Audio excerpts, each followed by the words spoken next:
நாள் தேர்தல் வரைக்கும் அரசு மத்திய அரசு மிக அருமையாக இந்துக்களுடைய உரிமை, இந்துக்கள் அது கோயில் எப்படி பண்ணணும், நீதிமன்றம் தலையிட முடியாதெல்லாம் மிக அருமையாக பேசினாங்க. அது தேர்தல் ஆரம்பித்து விட்டது. அன்றைக்கு அடிஷனல் சொலிசிட்டர் ஜெனரல் நடராஜ் பேசுகிறார், என்ன இருந்தாலும் கோயிலை கட்டுப்படுத்த அரசுக்கு அதிகாரம் இருக்குது. ஒரு யானை சாப்பிட வேண்டிய உணவை சாப்பிட்டு விட்டு பாக்கி ஒரு 100 பேர் இருக்காங்க, அவங்களுக்கு துண்டு கொடுத்தா எப்படி இருக்குமோ அது மாதிரி இருக்குது. ஆனால் என்னை பொறுத்தவரையில் இந்த 9 நீதிபதிகள் கொண்ட ஒரு அமர்வு என்பது லேசில் நடக்காது. வெங்கட்ரமண தேவாருங்கிறது முல்கிப்பேட்டாவில் இருக்கக்கூடிய ஒரு கோயில். அந்த கோயில் கவுடு சரஸ்வத் பிராமின்ஸ் என்ற ஒரு தனி மத சம்பிரதாயத்துக்கு சொந்தமானது. சரி, அந்த கோயிலிலே நடைபெறக்கூடிய 2-3 பூஜை விஷயங்களில் மற்ற சமூகத்தினரை அவர்கள் ஒதுக்கி வைத்து, அந்த பூஜை நடக்கும் பொழுது அவர்கள் இந்த கவுடு சரஸ்வத் பிராமணனை தவிர யாரும் இருக்க முடியாது. நீங்கள் சிருங்கேரி சிஷ்யராக இருக்கலாம், நீங்கள் காஞ்சி மடத்துக்கு போவீங்க. நீங்கள் காஞ்சி சிஷ்யராக இருக்கலாம், நீங்கள் சிருங்கேரிக்கு போவீங்க. அவங்களும் தடுக்க மாட்டாங்க, நீங்களும் வேறுபாடு பார்த்து கொண்டு போகாமல் இருக்க மாட்டீர்கள். இப்படி இருக்கும்போது அது மாதிரி மடத்துக்கே இப்படி இருக்கும்போது கோயிலுக்கு எப்படி நீங்கள் போகாமல் கூடாது சொல்லுங்கள். மீடியாவில் எப்படி இதாச்சுன்னா 3 நாள் பெண்கள் தீண்டாமைக்கு உட்படுத்தப்படுகிறார்கள் அப்படின்னு வந்துருச்சு. அதுதான் நான் முன்னாடியே சொன்ன மாதிரி 3 நாள் மாதவிலக்காக இருக்காங்க அப்படின்னா ஒரு இந்து குடும்பத்தில் அந்த அம்மா போய் தீபம் ஏற்ற மாட்டாங்க, அந்த அம்மா போய் படையல் வைக்க மாட்டாங்க, அந்த அம்மா கோயிலுக்கு போக மாட்டாங்க. She doesn't feel untouchable. She feels that this is not the time.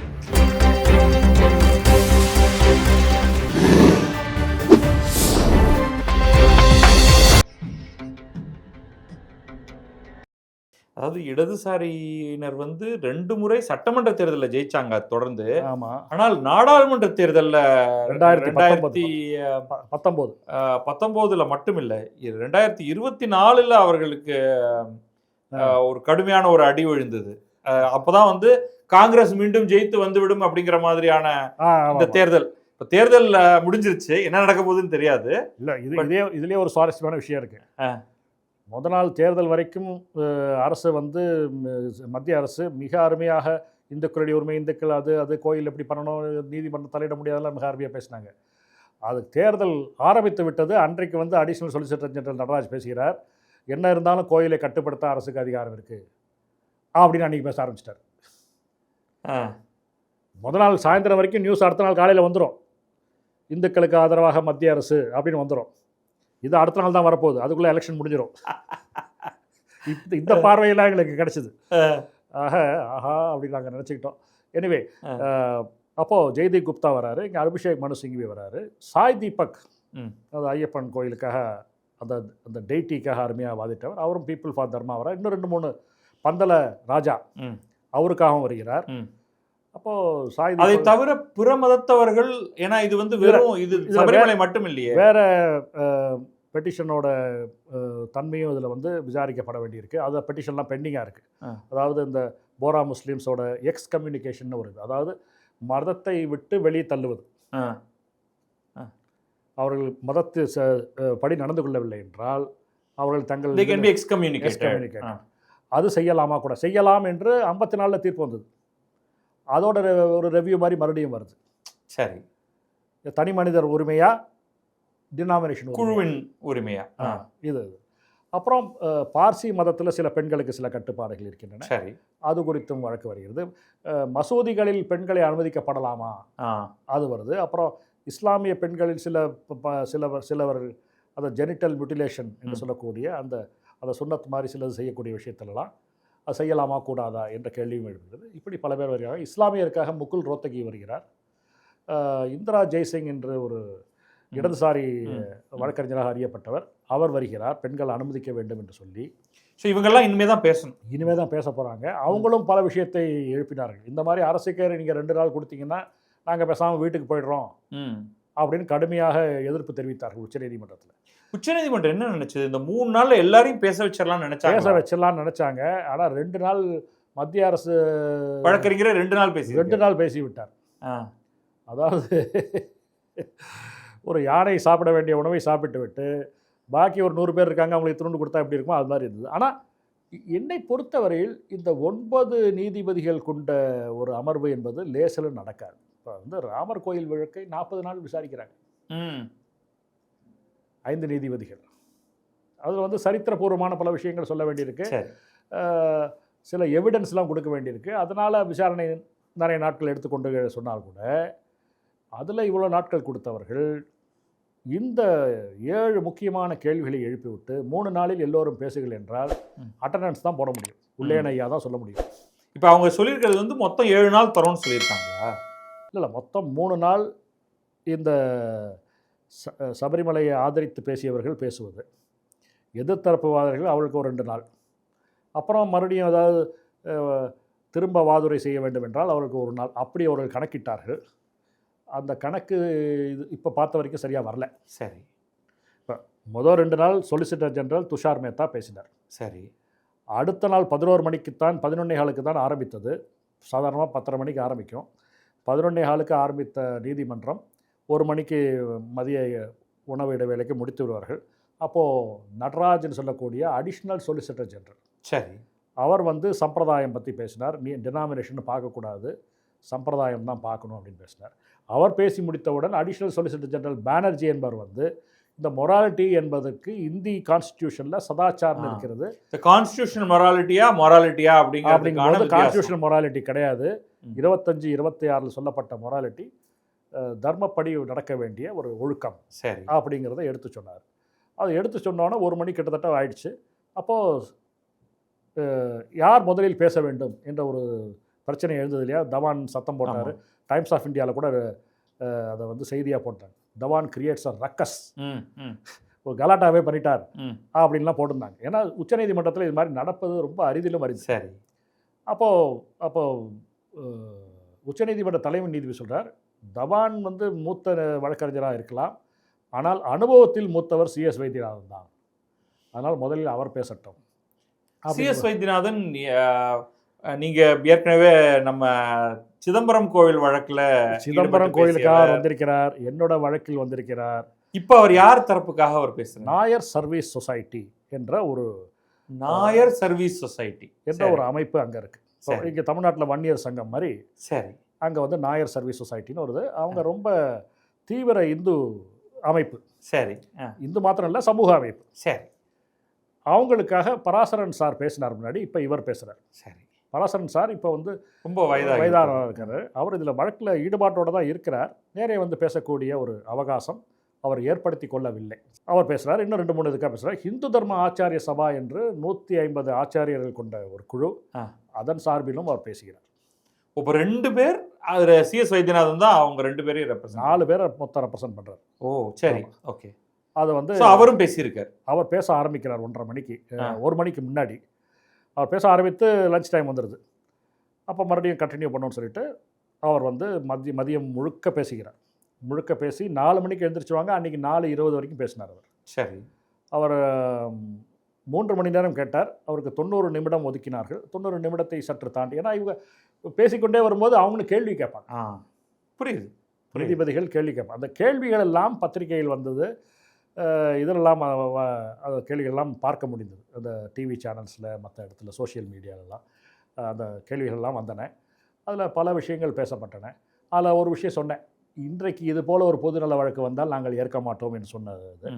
அப்புறம் அத்வைத சித்தாந்தம் பற்றி, அப்புறம் ஜஸ்டிஸ் மகாதேவன் கூட சொன்னார், இது இஸ்லாமியத்தில் கூட ஒரு இதில் இருக்குது, அந்த அத்வைத சித்தாந்தத்துக்கு இணையாக ஒரு விஷயம் பேசப்பட்டிருக்கு அப்படின்லாம் கூட அவர் எடுத்து சொன்னார். அவருடைய பரந்த மத விஷயங்கள் படிப்பு இருக்கிறது. அதே மாதிரி ஒரு நம்ம ஹைகோர்ட்டை சேர்ந்த சுந்தரேஷ் அவர்கள் பல நுணுக்கமான விஷயங்களை அவரும் எழுப்பினார். இப்படி பல நீதிபதிகள் பல கேள்விகள் எழுப்பினார். பக்சி என்று வெஸ்ட் பெங்கால்லேருந்து வந்தவர், அவர் கான்ஸ்டியூஷனல் எக்ஸ்பர்ட்டாக தெரிகிறார். அவர் பல கேள்விகளை எழுப்புகிறார். இந்த முக்கியமாக இந்த 25-26 இது 2க்கும் உள்ள ஒரு, இந்த 25-26 வெங்கட்ரமண தேவாருன்னு ஒரு தீர்ப்பு இருக்கிறது.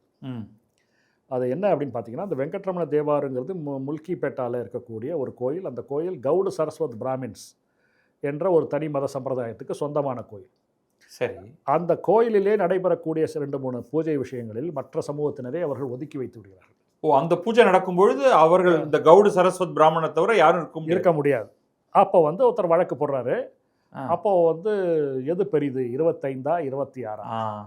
அது 54 58லயே அந்த வழக்கு வருது. ஸோ ஆர்டிகிள் 25 படி நான் நான் போனாலும் என்ன உள்ள அனுமதிக்கணும். அனுமதிக்கணும். ஆனா 26 படி அவங்க வாதிடுறது வந்து இது எங்களுடைய டினாமினேஷன் கோவில், கோயில் இந்த பூஜை நடக்கும் பொழுது நாங்கள் மட்டும்தான் இருப்போம், வேறு வெளியாள் எங்களுடைய சமூகத்தைக்கு அந்நியமாக இருப்பவர் யாரும் உள்ளே வரக்கூடாது அப்படிங்கும்போது அப்ப இது பெரிதா அது பெரிதா? சரி, புரிஞ்சிருச்சு. அப்போ வெங்கட்ராமையர்னு அப்போ அது நீதிபதி தீர்ப்பு எழுதுறாரு 5 நீதிபதிகளுக்காக. அவர் பல விஷயங்களை ஆய்ந்து அலசி இப்போ வந்து தீண்டாமைக்காக நீங்கள் யாருமே நிறுத்த முடியாது. டினாமினேஷன் டெம்பிளாக இருந்தாலும் நீங்கள் நிறுத்த முடியாது. சரி. அதே சமயம் சில சடங்குகளில் உங்களுடைய சடங்குகளில் நீங்கள் நிறுத்திவிட்டு பெரும்பான்மையான வழிபாடு தொடர்பான விஷயங்களில் அவர்கள் அனுமதித்து விட்டால் இது செய்யலாம். அதாவது சப்ஸ்டான்ஷியல் போர்ஷன் தனி மனித உரிமைக்கு கொடுத்து விட்டு உங்களுடைய டினாமினேஷன் உரிமை சில விஷயங்களில் இதுக்கு நான் ஒரு உதாரணம் சொல்றதாக இருந்தால் எனக்கு இப்போ தோன்றுறது, இப்போ நீங்கள் வந்து ஒரு கோவில் ஜீயர் இருக்கக்கூடிய ஒரு வைஷ்ணவ கோவில், நம்ம வந்து ஆழ்வார் திருநகரி, நாங்குநேரி இந்த மாதிரி எடுத்துக்கிறீங்கன்னா இந்த தீர்த்த மரியாதை அப்படின்னு நம்ம சொல்லுவோம். ஆமாம். கருவறைக்குள்ள அர்ச்சகர் மட்டும்தான் இருக்க முடியும். ஆமாம். பட்டாச்சார். ஆமாம். அதற்கு வெளியில கோவில் ஜீயர் இருப்பார். ஆமாம். அதற்கு அடுத்து பூணூல் அணிந்து வேட்டி அணிந்து நெற்றியில் திருமண அணிந்த ஆண்கள் மட்டும்தான் இருப்பாங்க. ஆமா. அதாவது அந்த கோஷ்டின்னு கூட இல்லை, இது வந்து தினம் தினசரி பூஜை சமயத்திலேயே நான் சொல்றது என்ன. அதற்கு பிறகு பேண்ட் சட்டை போட்டுட்டு இருக்கிறவங்க அவங்க வந்து ஹிந்துவா நீ சைவனா அதெல்லாம் சொல்ல முடியும். பேண்ட் சட்டை போட்டிருக்கிறவன் அடுத்து அந்த இடத்துல தான் பெண்கள் இருக்கலாம். இன்றைக்கும் கோவில் அப்படிதான் இருக்கு. இத வந்து இந்த அடிப்படையில ஏன் சட்டை போடாத அதெல்லாம் வந்துருச்சு. அந்த கேள்வியெல்லாம் எழுப்ப ஆரம்பிச்சிட்டாங்க. அதுக்குன்னு ஒரு கூட்டம் இருக்கு.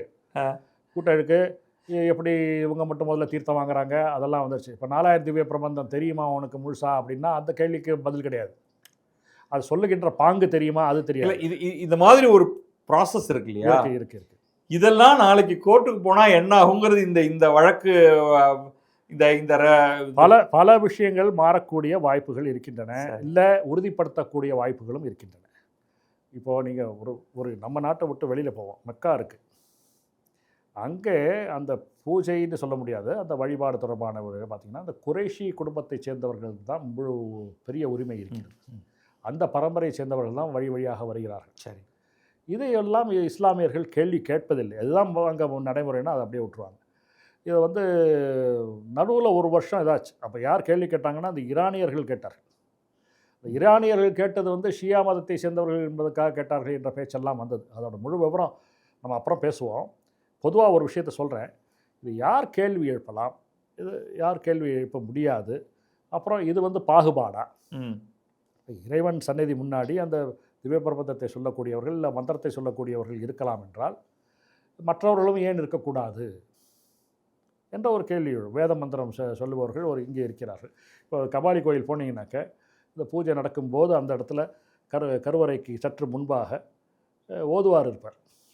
அந்த ஆரத்தியெல்லாம் காண்பித்து விட்டு சற்றை நிறுத்துவார்கள். ஓதுவார் தேவாரம் விண்ணப்பம் செய்த பிறகு மறுபடியும் ஆரம்பிப்பார்கள். தீபாரதனை அப்புறம் தான் முடியும். அங்கே ஏன் ஓதுவார் இருக்கிறார், நானும் போய் பாடுவேன் என்று அங்கே கேள்வி கேட்கல. சிதம்பரத்தில் கேள்வி கேட்குறாங்க, ஏன் கீழே இருந்து பாடணும், நான் மேலேருந்து பாடுவேன், பாடலாம் என்று அரசாணையும் வெளியிடப்பட்டது.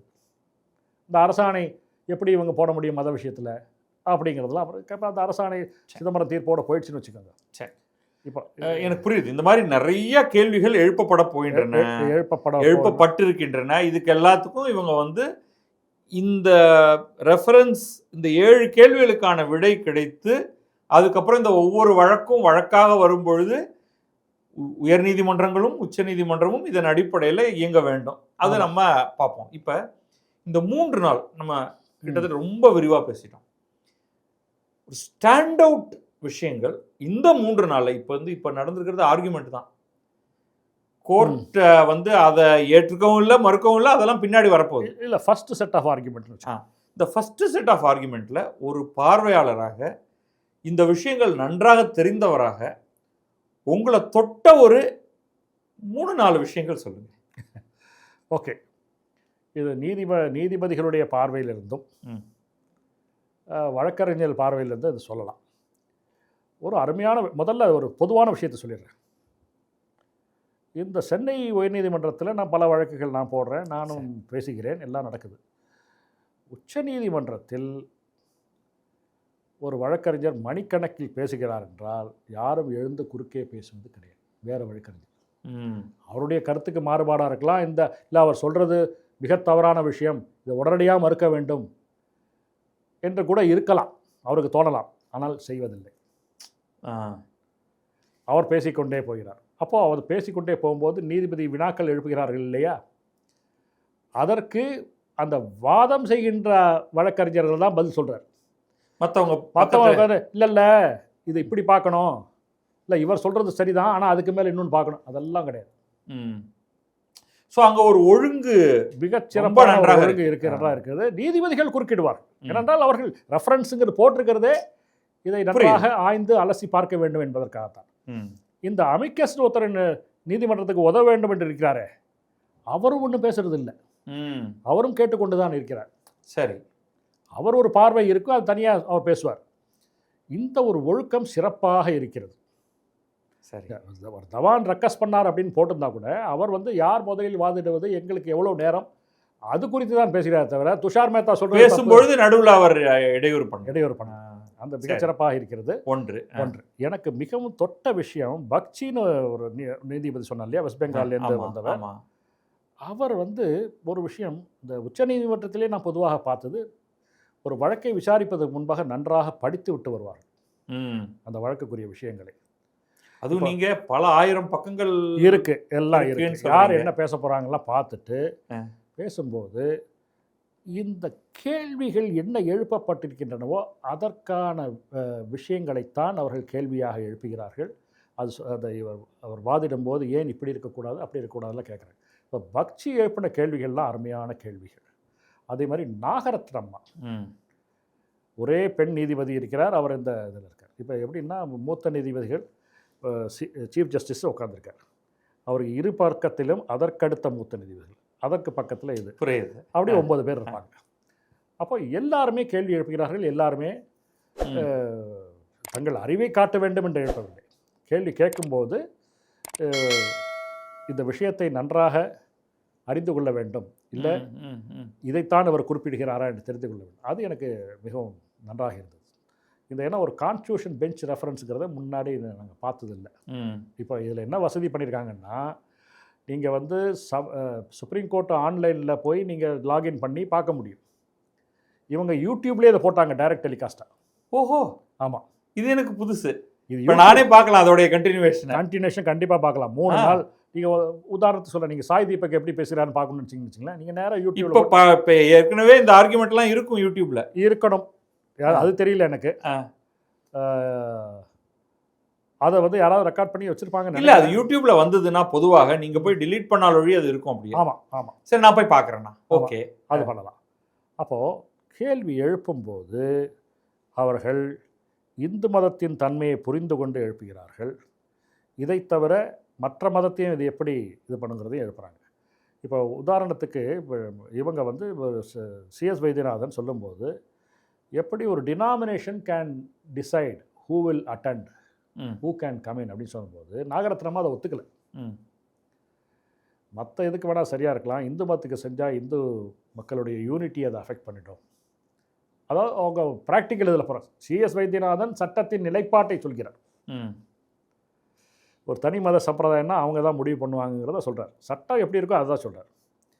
இவங்க என்ன பண்ணுறாங்கன்னா, அப்படி இருந்தால் அது ஒரு கோயிலுக்கு அனுமதி கேட்டுக்கொண்டு தான், இல்லை அனுமதிக்கவே படமாட்டார்கள் என்று சொன்னால் அது இந்துக்களுக்கு சரியாக வராது. ஏன்னா கிறிஸ்டியன்ஸ் அப்படி பழகிட்டாங்க, முஸ்லீம்ஸ் அப்படி பழகிட்டாங்க, அப்படி தான் வழக்கம் இருக்குது. அவங்க இந்துக்களுக்கு அப்படி கிடையாது. இட் ஓவர்லேப்ஸ். இன்னும் சொல்ல போனால் அவங்க சொன்ன ஒரு அருமையான விஷயம், நீங்கள் ஸ்ருங்கேரி சிஷ்யராக இருக்கலாம், நீங்கள் காஞ்சி மடத்துக்கு போவீங்க, நீங்கள் காஞ்சி சிஷ்யராக இருக்கலாம், நீங்கள் ஸ்ருங்கேரிக்கு போவீங்க, அவங்களும் தடுக்க மாட்டாங்க, நீங்களும் வேறுபாடு பார்த்து கொண்டு போகாமல் இருக்க மாட்டீர்கள். ம். இப்படி இருக்கும்போது அது மாதிரி மடத்துக்கே இப்படி இருக்கும்போது கோயிலுக்கு எப்படி நீங்கள் போகாம கூடாதுன்னு சொல்ல முடியாது. அது அவர்களுடைய பார்வை எடுத்து சொன்னார்கள். பட் ஆனா அதே சமயம் ஒரு ஹெட்லைன்ல வந்து அவங்க இந்த மென்ஸ்ட்ருவல் பீரியட் பத்தின சில கமெண்ட் சொன்னாங்க. அதை பற்றி சொல்லணும். ஆ. அது ஆக்சுவலாக அவங்க பேசுனது சபரிமலைக்கு ஆதரவாக பேசின விஷயம் அப்படின்னு நான் நினைக்கிறேன். ஓகே. எப்படின்னா அன்டச்சபிலிட்டின்னு நீங்கள் எடுத்துக்கணும். அன்டச்சபிலிட்டி எதனால் வருது? உங்களுடைய பிறவியினால் வரக்கூடியது அன்டச்சபிலிட்டி. ஒருத்தர் பிறந்து 30 வயசு பிகம் அன்டச்சபிள். புரியுது. காஸ்ட்டுக்கு நீங்கள் கன்வெர்ட் ஆக முடியாது. நீங்கள் ரிலிஜன் கன்வெர்ட் ஆகலாம். புரியுது. நான் இன்றைக்கி வந்து நாடாராக போகிறேன், இன்றைக்கி நான் முதலியாராக போகிறேன், இன்றைக்கி நான் பிராமினா போகிறேன்னு நீங்கள் சொல்ல முடியாது. அது வந்து பிறவி தொடர்பானது. அப்போது தீண்டாமை என்பது பிறப்பை ஒட்டி வருகின்ற ஒரு சமாச்சாரங்கிறத நம்ம பல நூற்றாண்டுகளாக பார்க்கின்ற விஷயம். அப்போ இவங்க என்ன சொல்கிறாங்கன்னா, நான் 3 நாள் அன்டச்சபிள், அதாவது அவங்க அந்த மாத விளக்கு சமயத்தை குறிப்பிடுகிறார்கள். பெண்களுக்கு மட்டுமே வரக்கூடிய அந்த ஒரு நேரம், 4வது நாள் நான் தீண்டாமைக்கு உட்படவில்லை என்பது இருக்க முடியாது. அப்படிங்கும்போது நான் எப்படி பார்த்தேன் அப்படின்னா, அன்டச்சபிலிட்டிங்கிறது முதலேருந்து கடைசி வரைக்கும் டில் டெத்து இருக்கக்கூடிய விஷயம். 3 நாள் அன்டச்சபிள்ங்கிறது கிடையாது அப்படின்னு சொன்னதை நான் பார்க்குறேன். ஆனால் மீடியாவில் எப்படி ரிப்போர்ட் ஆச்சுன்னாக்க, நான் சில வழக்கறிஞர்கள் கேட்டேன், அவங்களும் அப்படி தான் சொன்னாங்கன்னு சொன்னாங்க. மீடியாவில் எப்படி ஆச்சுன்னா 3 நாள் பெண்கள் தீண்டாமைக்கு உட்படுத்தப்படுகிறார்கள் அப்படின்னு வந்துருச்சு. அதுதான் நான் முன்னாடியே சொன்ன மாதிரி, 3 நாள் மாத விளக்காக இருக்காங்க அப்படின்னா ஒரு இந்து குடும்பத்தில் அந்த அம்மா போய் தீபம் ஏற்ற மாட்டாங்க, அந்த அம்மா போய் படையல் வைக்க மாட்டாங்க, அந்த அம்மா கோயிலுக்கு போக மாட்டாங்க. She doesn't feel untouchable, she feels that this is not the time. புரியுது. சரி, இது ஒரு கருத்து. நீங்கள் சொன்னது கரெக்ட். மீடியாவில் எல்லாத்துலேயும் ரிப்போர்ட் ஆச்சு. ஆனால் மீடியாவில் வேறு மாதிரி ரிப்போர்ட் ஆச்சு. இதே ஒரு ஜோக்காக சொல்லுவாங்க, யாரோ வந்து ஒரு ரிப்போர்ட்டர் ரொம்ப மோசமாக போப்பாண்டவரை பார்த்து ஒரு கேள்வி, நடந்ததாக தெரியாது, போப்பாண்டவரை பார்த்து ஒரு கேள்வி கேட்டாராம். உங்கள் ரோம் நகரில் விலை மாதர்கள் ரொம்ப கஷ்டப்படுறான்னு கேள்விப்பட்டேனே, அதை பற்றி என்ன நினைக்கிறீங்க அப்படின்னு. ஏன்னா அவர் ரோம் நகரில் இருக்கிறவர். உங்கள் ஊரில் எப்படி இருக்காங்கன்னு அவர் திருப்பி கேட்டார்.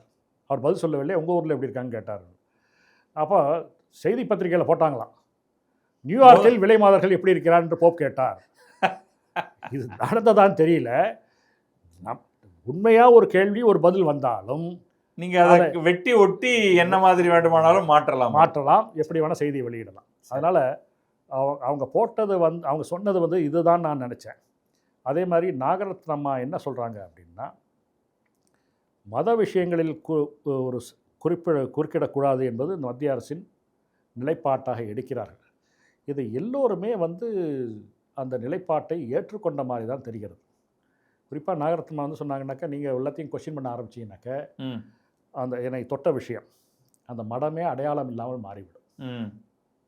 ஒவ்வொரு கோயிலுக்கும், ஒவ்வொரு மடத்திற்கும், ஒவ்வொரு மதத்திற்கும் ஒரு சிறப்பான வழிபாடு முறை ஒன்று இருக்கும்.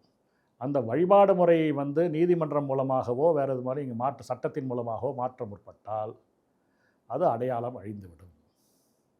புரியுது. அப்படி ஓகே, அது சொன்னாங்க. So great. இப்போ இது இன்னும் தொடரப்போகிறது தொடர்ச்சியாக. அதுக்கு பிறகு அவங்க கொஞ்சம் இந்த எல்லாருடைய எழுத்து சப்மிஷன் வந்துருச்சு ஏற்கனவே. இப்போ ஆர்குமெண்ட்ஸ், கேள்விகள் நடக்கும். இன்னும் 2வது ரவுண்டு ஒரு சில பேர்கிட்ட மட்டும் மேபி மேற்கொண்டு கேட்கலாம். அதற்கு பிறகு இவர்கள் இந்த 7 கேள்விகளுக்கும் ஒரு பதில் கொடுக்க போகிறாங்க ஒவ்வொரு மொத்தமாக. இது 9 நீதிபதிகளும் ஒருமித்த தீர்ப்பு கொடுக்க போகிறாங்களா, இல்லை மாற்று கருத்து இருக்கா, ஒருமித்த தீர்ப்பிலேயே தனித்தனி தீர்ப்பு கொடுக்க போகிறார்களா, இல்லை 5:4 இல்லை இது ஒரு வெர்டிக்ட் இல்லையே, பதில் தானே கேட்குறாங்க. இல்லை அதாவது இந்த ரெஃபரன்ஸ்லேயே இந்த 7 கேள்விக்கான பதில் ஒரு தீர்ப்பு. சரி சரி, அது எப்படி வரப்போகிறது, இந்த காம்பினேஷன் எப்படி இருக்கும், சரி பார்க்கலாம். ஏன்னா இது இதெல்லாம் நமக்கு ரொம்ப ஆச்சரியமான ஒரு விஷயமா இருக்கு. இதில் எனக்கு ஒரு முக்கியமான வாதுரை நான் பார்க்க விரும்புவது, ராஜீவ் தவன் ரொம்ப பெயர் போனவர் மத விஷயங்களில். அவர் என்ன பேச போகிறார் என்பதை பார்க்க போகிறேன். நான் நிச்சயமா இந்திரா ஜெய்சிங் என்ன பேச போறாங்க நான் பார்க்க விரும்புகிறேன். அது எதிர்பார்ப்பு எனக்கு ஏற்கனவே வந்துவிட்டது. நம்ம ஊர்ல இருந்து அதே மாதிரி சாய் தீபக் என்ன பேச போறாங்க டெல்லியில இருந்து. சென்னையில் ஒரு வெற்றி வீரர் இருக்கிறார் என்னை பொறுத்தவரையில். திருப்பரங்குன்ற வெற்றி வீரர், கள்ளழகர் கோயில் வெற்றி வீரர் திரு M.R. வெங்கடேஷ். அவர் ஆயத்தமாக துடித்து கொண்டிருக்கிறார். வாய்ப்பு எப்பொழுது வரும் என்று தெரியவில்லை. சரி. இத்தனைக்கும் அவருக்கு வந்து கொஞ்சம் உடம்பு சரியில்லை. வாக்கிங் அந்த ஒரு ஊன்றுகோலை வைத்துக்கொண்டு தான் நீதிமன்றத்துக்கே வந்தார். அவர் மிக்க ஆர்வத்தோடு இருக்கு. அவரே அவர் ஐயப்ப பக்தர். அவர் ரொம்ப நுணுக்கமான ஒரு அணுகுமுறை இருக்கும். அதனால் அவர் உன்னிப்பாக பார்த்து கொண்டிருக்கிறார். அவரோடு ஒரு நாள் அமர்ந்திருக்கும் வாய்ப்பு எனக்கு கிடைத்தது. ஆனால் அவர் மனசில் என்ன இருக்குங்கிறது சொல்ல முடியல. திருப்பரங்குன்றத்துலேயும் கள்ளழகர்லேயும் அவருடைய வாதங்களை நேராக பார்த்தவனா. சரி. அதனால் இதில் அவர் சிறப்பாக வாதிடுவார் என்ற நம்பிக்கை இருக்கிறது. அதே மாதிரி சிங்வி, அபிஷேக் மனு சிங்வி. ஆமாம், ஏற்கனவே அவர் வந்து ஐயப்பன் கோயிலுக்கு ஆதரவாக பேசியிருக்கார். அப்புறம் கேரள அரசை பொறுத்த வரைக்கும் ஐயப்பன் கோயிலுக்குள்ளே பெண்கள் செல்லக்கூடிய அந்த நடைமுறை பின்பற்றப்பட வேண்டும். அதே சமயம் கோயிலில் வேறு உரிமையிலும் கிடையாது, டினாமினேஷன்லாம் கிடையாது அப்படின்னு. அதாவது உனக்கு ஒரு வேளை சாப்பாடு போடுவேன், மற்ற வேலையெல்லாம் கேட்காத அப்படிங்கிற மாதிரி ஒரு நிலைப்பாடை அது கம்யூனிஸ்ட் அரசு எப்படி எடுக்குமோ அப்படி எடுத்திருக்கிறார்கள். அதுவும் பார்க்கணும். Very interesting. ஆனால் எனக்கு ரொம்ப நிறைய விஷயங்கள் எனக்கு தெரியும்னு நினைச்சிட்டு இருக்கிற பல விஷயங்களை இல்லை, இன்னும் நிறைய விஷயங்கள் உனக்கு தெரிய வேண்டியிருக்குன்னு தெரியப்படுத்திருக்கீங்க. அப்படி இல்ல நான் அதை பாசிட்டிவா சொல்றேன். ஏன்னா நம்ம ஒரு அசம்ஷன்ல போயிட்டு இருக்கோம். So I am really happy. இன்னும் ஒரு முக்கியமான விஷயம் சொல்றேன்.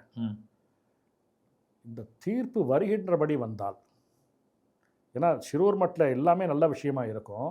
ஷிரூர் மட்டில் வந்து மத விஷயத்துக்குள்ள உள்ள போகாதீங்கன்னு தான் சொன்னாங்க. You have no authority to get into religious matters. ஆனால் என்ன பண்ணுறாங்க,